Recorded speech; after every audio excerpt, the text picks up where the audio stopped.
À travers le 20e siècle et sans doute encore un peu plus tôt, la Russie semble avoir vécu un dur combat vis-à-vis de sa quête pour subvenir aux besoins alimentaires de sa population. Dans cette tendance teintée d'un survivalisme farouche, l'Union soviétique a dû s'armer de plusieurs moyens et méthodes pour s'acclimater face à cette dure réalité. Ici, c'est notamment par la mise en place des cantines, sorte de restaurants collectifs, que l'URSS semble avoir trouvé la solution parmi d'autres en parallèle. Au départ et dans un contexte mouvementé en raison de la révolution bolchevique de 1917, puis par la période stalinienne qui suivra par la Seconde Guerre mondiale, les citoyens russes et leurs conditions de vie se retrouvent plutôt précaires. C'est en particulier le cas des femmes qui, par la mobilisation des hommes hors de leur état en période de guerre ou par le manque d'effectifs en période de crise, que ces agentes féminines se retrouvent au premier rang de ces nouvelles installations sociales. Ainsi donc, dans cet épisode, nous allons essayer de comprendre et de savoir si les cantines soviétiques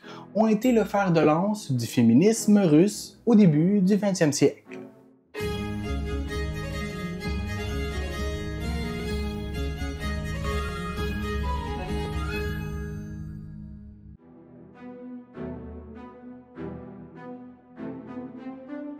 À la suite de la Révolution d'Octobre, la Russie se relève de plusieurs années de conflits, voire de terreur, en raison de la guerre civile. Le soulèvement mené en ce début du 20e siècle offre aux femmes un certain vent de modernité avec un féminisme plus poussé. On retrouve chez le gouvernement bolchevique une certaine Alexandra Kollontai qui, avec l'aide d'une autre personnalité, Inès Armand, formeront un département des femmes, le Genotdel. Dans le souffle de cette mobilisation féminisme, d'ailleurs décrite par la doctrine bolchevique, la position de la femme russe semble s'améliorer encore avec la conservation de leur place sur le marché du travail et même en période de grossesse, ou encore l'égalité entre conjoints, ou encore les congés de maternité. Au début des années 1920, s'ajoute l'accès à l'avortement et ce gratuitement. Par ailleurs, l'ouvrage La place des femmes dans l'histoire, une histoire mixte, réédité en duo par Annie Rouquier et Irène Jamy, reprend les mots de l'historienne Nicole Gabriel en exprimant à quel point Alexandra Kollontai fut une grande figure. Toujours en cette période sous les bolcheviks, la question de la femme devient un enjeu. Avec l'ébullition du capitalisme, les familles bourgeoises et la prostitution disparaissent au profit de l'égalité des droits civils chez les femmes. Avec la prise en charge de l'État, les tâches domestiques et la prise en charge des enfants ne feront plus, ou dans une moindre mesure, partie du quotidien des femmes. Dès lors, ces femmes se retrouvent à avoir plus de temps et d'accès au marché du travail, devenant donc de plus en plus indépendantes économiquement. Les quelques gains en termes de droits civiques, dont le droit de vote et d'autres privilèges comme l'égalité dans l'éducation et le travail et bien d'autres, gagnés sous le gouvernement d'Alexandre Kerensky d'avant la Révolution, se sont rapidement limités. Avec le projet de la nouvelle politique économique, la NEP, introduit en 1921 jusqu'en 1927, la Russie bolchevique cherche à redynamiser son économie pour faire face à la fin de la Première Guerre mondiale et les famines qui l'ont accablée. Suite à la mort de Lénine en 1924 et l'exil forcé de Trotsky, Staline instaure peu à peu un nouveau climat d'hostilité et de crainte au sein du territoire. Ainsi donc, se dessine une Russie en difficulté en raison notamment d'un débalancement d'une démographie et une législation familiale en déroute. Entre les avortements, les abandons de nouveau-nés, les infanticides ou encore les meurtres d'épouses, la question des femmes et de leur amélioration de leurs conditions se dégrade, voire se retourne contre elles. Lorsque le grand tournant de Staline s'active, plusieurs villes de la Russie se voient être transformées par une croissance urbaine importante et donc l'augmentation tout aussi significative du nombre d'ouvriers dans les villes. Novgorod, une ville située à la bord de la Volga, voit par exemple sa population de 1926 augmenter de 259% pour atteindre le chiffre de 575 704 individus, et ce, en 1937. Par ailleurs, il est estimé qu'en 1931, cette même région voit son nombre de travailleurs urbains passer de 237 500 à 544 000. À l'échelle du pays, la population urbaine, qui était d'environ 26,3 millions d'individus, atteint presque 56,1 millions en 1939. Le tournant industriel dont vit alors la Russie dans la première moitié du 20e siècle engendre l'émergence d'un nouveau mode de vie urbain. Dès 1918, les restaurants privés sont interdits pour être remplacés par une institution publique servant à nourrir, mais aussi à éduquer politiquement les classes prolétaires.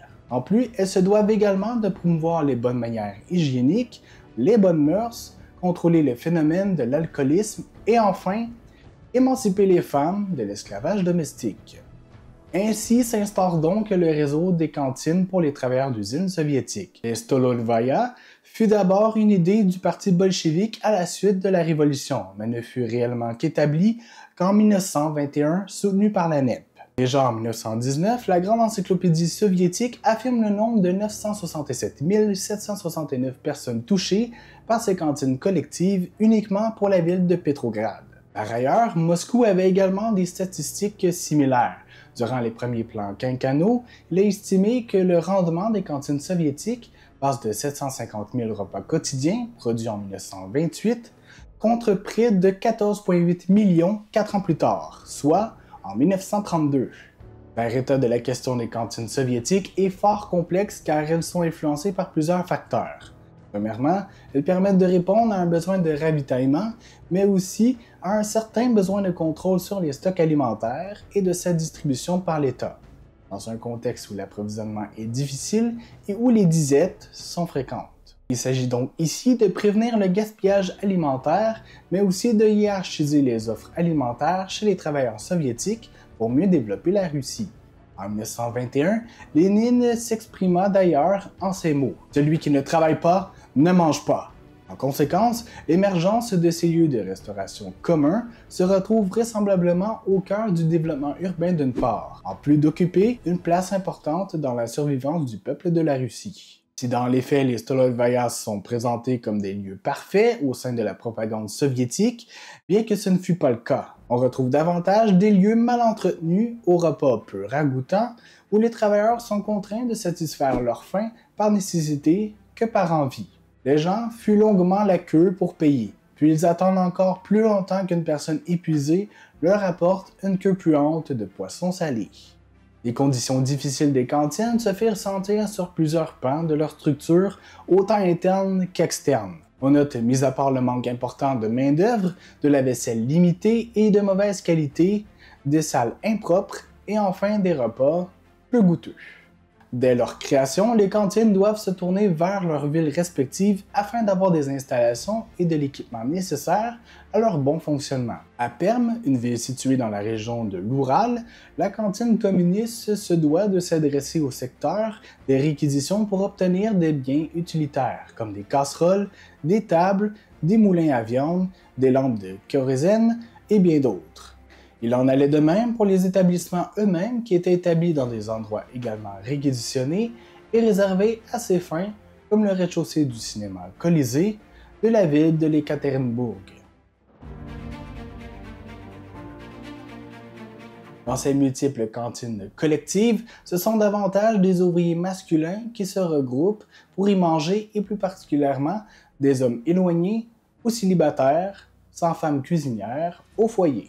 Néanmoins, il semblerait que par des difficultés de financement, mais pas seulement, les cantines collectives ne furent pas l'idéal tant espéré par la population de la Russie. Les réalités dans les cantines et les possibilités d'émancipation qu'elles promettaient aux femmes furent très variées. Dans les faits, il semblerait qu'à certains endroits, les ouvriers ou ouvrières se devaient de faire leur propre repas, faute de moyens pour faire autrement. Par ailleurs, les lieux de repas collectifs abritaient une division nette entre les ouvriers et les ouvrières, bien que moins notée qu'en France. Autant du côté de la clientèle ouvrière que derrière les fourneaux, l'URSS emploie majoritairement la gente féminine pour faire tourner ses institutions alimentaires. La cantine industrielle, la Fabrika Kuina, que j'ai visitée, emploie 694 travailleurs, dont 26% sont qualifiés. La majorité est composée de femmes de foyer. Ainsi, je conclus qu'il s'agit de la production, mais du service. Elle s'occupe notamment de diverses tâches, comme elle le faisait dans le domaine domestique. Nous pouvons alors noter que ces femmes occupent un rôle similaire à celui de la femme au foyer, et qu'il s'agisse d'une institution étatique. D'ailleurs, plusieurs femmes d'ouvriers, donc d'employés non rémunérés, sont utilisées pour faire fonctionner les établissements et réduire le manque de personnel. J'ai demandé au directeur qui est-ce qui aide la cantine. Aucun organisme ne l'aide, ni le parti, ni les syndicats. Il se trouve que ce sont les femmes des ouvriers qui veillent alternativement au fonctionnement de la cantine. Alors dès qu'elles voient un problème, ce sont elles qui se chargent de le résoudre.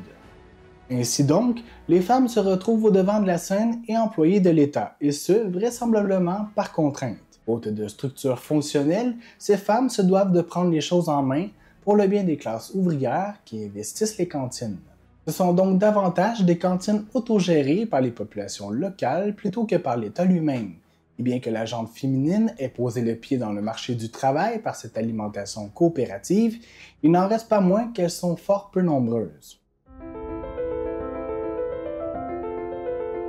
En plus de répondre aux enjeux de l'urbanisation et d'un exode vers les villes, engendrant alors une habitation surpeuplée, mais aussi une pénurie alimentaire chez les travailleurs, la mise en place des cantines collectives répondait aussi à un discours d'émancipation des femmes. D'ailleurs, en 1921, Alexandra Kollontai s'exprima sur cet état de fait lors d'une conférence à l'université de Slandov, à Leningrad. La cuisine familiale sera réduite à n'être plus qu'un appui, un complément de la cuisine collective. Dans l'État ouvrier, en revanche, la femme est reconnue comme personne indépendante et citoyenne. Il est difficile d'imaginer qu'il existe chez nous beaucoup de femmes prêtes à s'affairer pendant des heures à leur fourneau rien que pour plaire à leur mari. Nous devons nous employer à rééduquer les hommes de telle sorte qu'ils apprennent à aimer et à apprécier leur femme, non pour ses talents culinaires, mais aussi pour sa personnalité et ses qualités humaines. Dans l'histoire de la femme, la séparation de la cuisine et du mariage est une grande réforme, non moins importante que la séparation de l'Église et de l'État. L'initiative bolchevique semble être un tournant et une porte vers un nouveau statut pour les femmes. Celles-ci se retrouvent alors entre le monde du travail et celui de la vie domestique. Plus précisément, l'objectif qui se cache sous ces lieux de restauration collective est la socialisation des tâches ménagères. Ainsi donc, c'est dans l'optique de faire un pas vers l'égalité des sexes par la liberté et le travail que les femmes soviétiques ont pris part à ces cuisines transformées en ateliers. La révolution socialiste a été suivie d'une révolution de la vie quotidienne. Dans les faits, la réalité se trouvait bien loin des idées et des objectifs désirés par Kollontai en 1921, car plutôt que de séparer la cuisine du mariage, le plan des bolcheviks fut plutôt de s'occuper des gens dans le besoin, dont ceux venant des hôpitaux, les réfugiés de la guerre civile, les prisonniers, les patients des asiles et enfin ceux des camps de concentration. En conséquence, si les cantines dès 1917 avaient dans l'optique de transformer le monde, libérer les femmes et refonder les rapports humains autour de la prise en commun de repas, les difficultés alimentaires ont grandement nui à l'idée d'une vie en collectivité et nouvelle. Bon, avec tout ça, est-ce qu'on peut dire que sous l'État soviétique, les femmes ont vu leur situation évoluer vers une égalité sociale? Pas vraiment. Si avant la prise de pouvoir par Staline et le parti bolchevique après 1917, les femmes ont pu voir leurs conditions de vie s'améliorer grâce à Alexander Kerensky et Alexandra Kollontai, on peut pas dire que ce soit resté dans le gouvernement de Staline. Cependant, l'industrialisation forcée et rapide mise en place par Staline au tournant des années 1920 redessinera le portrait de la femme russe, celui de la femme au foyer traditionnel. Avec la création d'un système de restauration collective peu financé et encadré, de nombreuses femmes d'ouvriers prirent le rôle de gestionnaires et de cuisinières dans ces lieux communautaires, sans être salariées et prises en considération. En plus, celles-ci se retrouvent peu nombreuses à travailler dans les cantines et ne possèdent pas une force suffisante pour faire valoir un mouvement d'émancipation. En somme, l'initiative du parti bolchevique qui, par une meilleure gestion des difficultés alimentaires, cherchait également à instaurer une certaine égalité des sexes avec l'instauration des cantines collectives, sans toutefois parvenir à ses objectifs. Voilà, c'est tout pour cet épisode, j'espère que celui-ci vous aura plu. Si c'est le cas, comme à l'habitude, je vous invite à laisser un pouce, à laisser un commentaire en dessous, à activer la cloche et bien sûr à vous abonner. Et moi, je vous dis à la prochaine pour une prochaine capsule. Bye bye!